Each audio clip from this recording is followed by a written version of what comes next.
आज बिल्कुल देखिए, ऐसा पहली बार हुआ है जब ईडी ने कार्रवाई करते हुए 3 लोगों के अकाउंट फ्रीज किए और ये क्रिप्टो करेंसी के अकाउंट है। चीन में ये सभी लोग बैठे हुए हैं। भारत से जो पैसा है वो चीन भेजा गया, वहां पर जाकर इसको क्रिप्टो करेंसी में तब्दील कर दिया गया। तकरीबन 400 करोड़ का ये पूरा घोटाला जो है बताया जा रहा है। आपको बता दें कि ईडी ने इस पूरे मामले में 2023 मई में मुकदमा दर्ज किया गया था। इस पूरे मामले में 4 लोगों की गिरफ्तारी भी ईडी ने की। ईडी की कोलकाता यूनिट इस पूरे मामले को इन्वेस्टिगेट कर रही थी और अब जब उस इन्वेस्टिगेशन के आधार पर ये तार चीन से जुड़ते हुए नजर आए। ये जो ऐप है दरअसल फिविन गेमिंग ऐप करके ये ऐप जो है वो लॉन्च की गई थी, जिसमें मल्टीपल गेम्स जो है वो कस्टमर्स को खिलाई जाती थी। शुरुआती दौर में फ्री में ये गेम खिलवाए जाते थे, लेकिन बाद में कुछ कूपन्स और कॉइन्स के जरिए पैसे जो है वो कस्टमर से लिए जाते थे। ये भी जानकारी मिल रही है कि जो पैसे लिए जाते थे बदले में पहले गेम जीतने के बदले पैसे दिए भी गए। बाद में जो अकाउंट क्रिएट कराए गए भारत के लोगों के, उस अकाउंट में जो पैसा उन्होंने जीता उसको विड्रॉ वो लोग नहीं कर पाए और इसी तरीके से घोटाले की शुरुआत हो जाती है। जो पैसा उनके अकाउंट में पड़ा हुआ था उसको मल्टीपल अकाउंट्स के जरिए चीन जो है वो भेजा गया और इसी को लेकर ईडी ने मनी लॉन्ड्रिंग के तहत इस पूरे मामले की जांच करना शुरू कर दिया। ये जांच जब कोलकाता तक पहुंची, कोलकाता जो ईडी की टीम है उसने इस पूरे मामले को इन्वेस्टिगेट किया, 4 लोगों की गिरफ्तारी की गई। तब जाके पता लगा कि चीन में बैठे कुछ लोग इस तरीके की गेमिंग ऐप का इस्तेमाल करके मनी लॉन्ड्रिंग के जो पैसे हैं उनको चीन में भेजा जा रहा है। तो कहीं ना कहीं अब ईडी की टीम ने चीनी नागरिकों के 3 क्रिप्टो करेंसी के जो अकाउंट है उसको फ्रीज किया गया है। जानकारी यह भी मिल रही है कि उन 3 अकाउंट में 25 करोड़ रुपया फिविन ऐप के जरिए उन अकाउंट में ट्रांसफर किया गया। यह भी जानकारी मिल रही है कि अलग अलग कंपनी के जो क्रिप्टो करेंसी है उसको अलग अलग अमाउंट में तब्दील जो है वो किया गया था और इसी बेसिस पर ईडी इस पूरे मामले को इन्वेस्टिगेट करती नजर आ रही है। आपको याद होगा कि ईडी ने साफ तौर पर जब इस पूरे मामले की इन्वेस्टिगेशन शुरू की थी उस समय बोल दिया था जितने भी अकाउंट इस गेम के साथ लिंक किए गए थे उन सभी को वेरीफाई जो है वो किया जा रहा है और इसी बेसिस पर ईडी ने 4 लोगों की गिरफ्तारी की थी। ये 4 वो लोग थे जिनकी अलग अलग भूमिका थी। कुछ लोगों ने जो अकाउंट खोलने का काम किया, कुछ इसमें ऐसे लोग थे जिन्होंने अकाउंट को तब्दील किया और क्रिप्टो करेंसी के जरिए पैसों को चीन भेजा और उसी सोर्सेज और उसी लिंक के आधार पर इस पूरे मामले में ईडी ने कार्रवाई की है। आपको बता दें कि जिन 4 लोगों की गिरफ्तारी की गई थी उन सभी के स्टेटमेंट को बकायदा दर्ज ऑनलाइन गेमिंग का जो जाल है वो कहां तक फैला हुआ था, क्योंकि ऑनलाइन गेम जो है वो किसी को भी कंगाल कर सकता है, बर्बाद कर सकता है। लगातार मामले सामने आ रहे हैं, लेकिन जाल कहां तक फैला हुआ था? आज बिल्कुल देखिए, पूरे देश में इस गेमिंग ऐप को लेकर लोगों के जो सोशल मीडिया अकाउंट है उसके ऊपर एक तरीके से पॉपअप भेजे जा रहे थे कि आप इस गेमिंग ऐप को डाउनलोड करेंगे तो आप लाखों और करोड़ों रुपए जो है वो जीत सकते हैं। हालांकि सुप्रीम कोर्ट ने इसको लेकर कई गाइडलाइन भी जारी की थी, लेकिन जिस तरीके से सोशल मीडिया पर ये पूरी अपनी मार्केटिंग करते थे, सिर्फ दिल्ली की बात नहीं करें, कोलकाता की बात नहीं करें, जितनी भी मेट्रो सिटीज थे वहां पर इस गेमिंग ऐप के जो कंज्यूमर थे वो बहुत तेजी से बढ़ने लगे थे और यही कारण था कि जब साइबर यूनिट को इस पूरे मामले में जानकारी मिली और जब यह पता लगा कि ये जो खेल है तकरीबन 400 करोड़ तक पहुंच गया है, तो ईडी ने इस पूरे मामले में एफआईआर दर्ज की 2023 मई में और उसके बाद से इस पूरे केस को इन्वेस्टिगेट करना शुरू किया। ये वो लोग थे जो कि अपने फोन्स के जरिए, अपने डेस्कटॉप के जरिए अलग अलग गेम्स जो है वो खेला करते थे।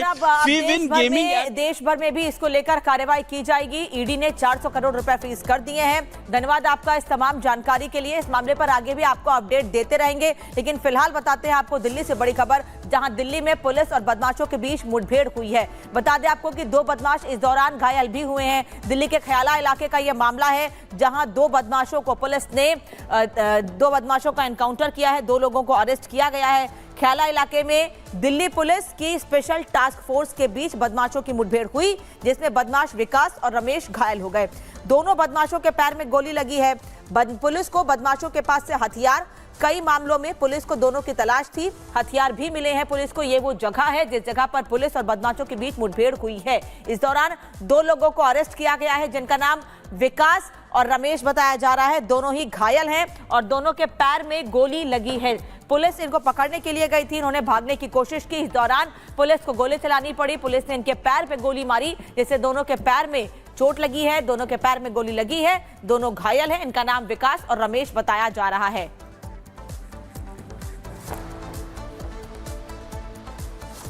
और चलिए इस बीच आपको बता दें, यूपी एसटीएफ ने मंगेश यादव का एनकाउंटर किया। इसके बाद 23 सितंबर को आरोपी अनुज प्रताप सिंह मुठभेड़ में मार गिराया गया। मंगेश एनकाउंटर के बाद से यूपी पुलिस से कई सवाल किए जा रहे थे, एसटीएफ पर भी सवाल उठाए गए, लेकिन आखिर बिना बुलेट प्रूफ जैकेट और चप्पल में कैसे मुठभेड़ हुई, ये मुख्य तौर पर बड़ा सवाल था। मंगेश यादव की जाति यादव होने के कारण भी एनकाउंटर के आरोप लगे हैं। इन तमाम सवालों का जवाब दिया गया यूपी एसटीएफ के चीफ अमिताभ यश द्वारा। देखिए,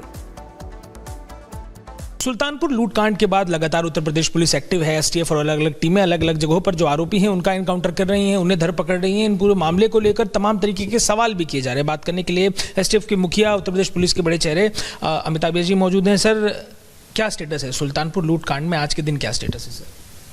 सुल्तानपुर ज्वेलरी शॉप डकैती में कुल 14 अपराधी प्रकाश में आए थे।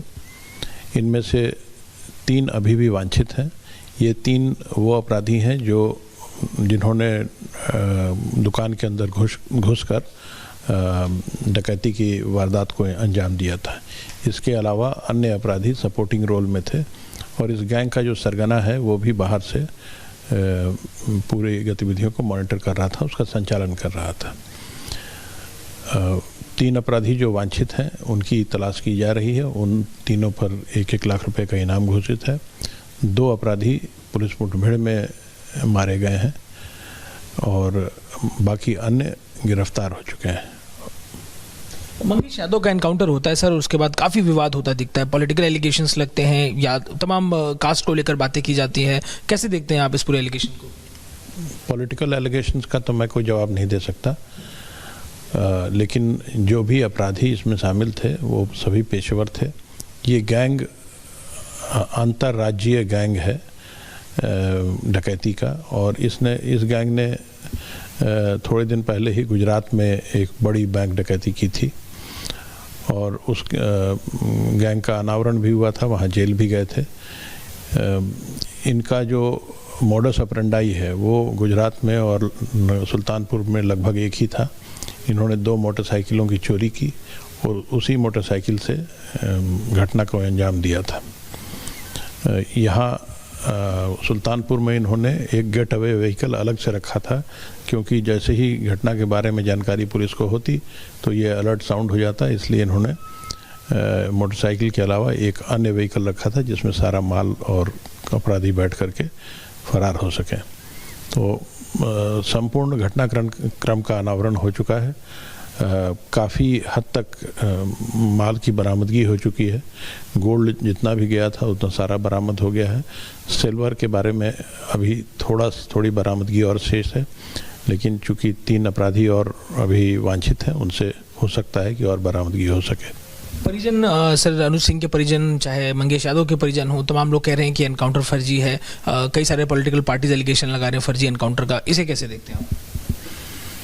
हमारा अगर हम सोशल कॉजेज़ के लिए एक्टिव हैं तो हमारा ये प्रयास होना चाहिए कि जो भी इस तरह के अपराध की ओर अग्रसर नवयुवक हैं, इनको एक तो कानून के दायरे में लाया जाए, उन्हें कोर्ट के सामने पेश किया जाए, उनके परिवार को प्रेरित किया जाए कि वो फरार ना रहें, और इसके अलावा अपराध की दुनिया छोड़ दें।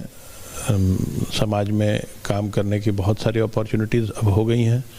मेहनत करें और समाज को भी, देश को भी आगे बढ़ाएं। जो अपराधी फरार हैं, पुलिस पर फायर करते हैं, पुलिस से मुठभेड़ करते हैं, तो फिर ये पुलिस की मजबूरी हो जाती है कि उनके खिलाफ एक्शन लें। और कभी कभी कुछ केसेस में इन अपराधियों की मौत भी पुलिस मुठभेड़ में हो गई है।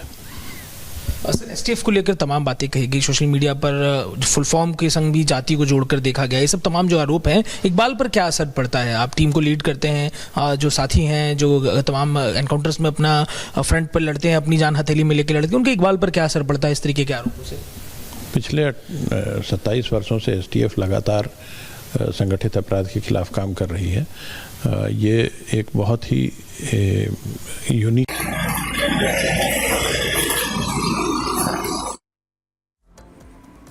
तो उत्तर प्रदेश में अपराधियों के खिलाफ लगातार कार्रवाई की जा रही है और एसटीएफ जो कार्रवाई कर रही है उस पर लगातार सवाल भी खड़े किए जा रहे हैं। हालांकि